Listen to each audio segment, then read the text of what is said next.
গল্পের শুরুতেই আমরা একটা ছেলেকে দেখি যে কিনা বলে আমি এখন গিভ আপ করে ফেলেছি। তারপর আমরা হাইলি নামক একজন মেয়েকে দেখি যে কিনা সেখানে অদ্ভুত একটা মেডিসিন দিয়ে ড্রিঙ্ক করছিল।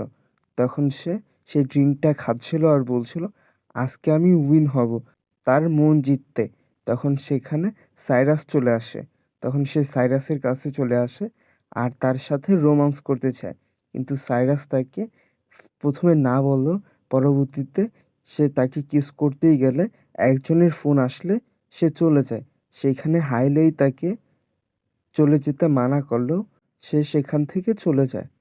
তারপর সেখানে মিস্টার ক্র্যাব নামক সে লোকটা সেখানে আসে আর তাকে এই অবস্থায় দেখে।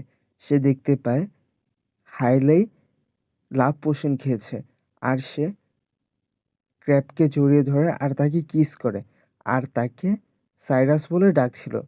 কিন্তু ক্র্যাব কী করে, তার সেই সুযোগটা না নিয়ে সে তাকে কোলে করে নেয় আর কোলে করে নিয়ে ডিরেক্ট সুইমিং পুলে ফেলে দেয় আর তাকে সরি বলে।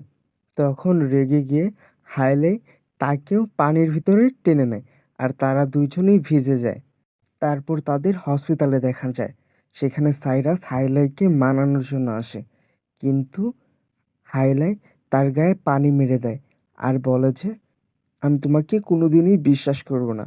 তখন সেখানে মিস সুতন চলে আসে আর বলে যে লাস্ট নাইটে আমি খুবই অসুস্থ ছিলাম, তার জন্য সে সেখানে আসতে পারেনি আর সরি বলে। তখন হাইলাই বলে যে এখানে আর না আসতে। তখন তার পিছু পিছু সাইরাস চলে যায়। তারপর ক্র্যাবকে তার বন্ধুর সাথে কথা বলতে দেখা যায়। সেখানে তার বন্ধু বলে যে তোমার চিন্তা ভাবনাগুলো খুবই ক্রেজি। তারপর দেখা যায় ইয়ারা বলে সাইরাস তোমাকে একদমই ডিজার্ভ করো না। সাইরাস তোমাকে একদমই ডিজার্ভ করো না। ক্র্যাবকে দেখো, তোমার বডিগার্ড হ্যান্ডসাম সব দিক দিয়ে পারফেক্ট। সে কতটা হ্যান্ডসাম সব দিক দিয়ে হাইলাইয়ের মনে পড়ে, কিন্তু রাতের বেলা হাইলাইয়ের মনে পড়ে চুবিয়েছিল রাতের বেলা তার জন্য চুবিয়ে বলেছে সে আমার জন্য একদমই ঠিক না। সে বলেছে সে আমার জন্য একদমই ঠিক না।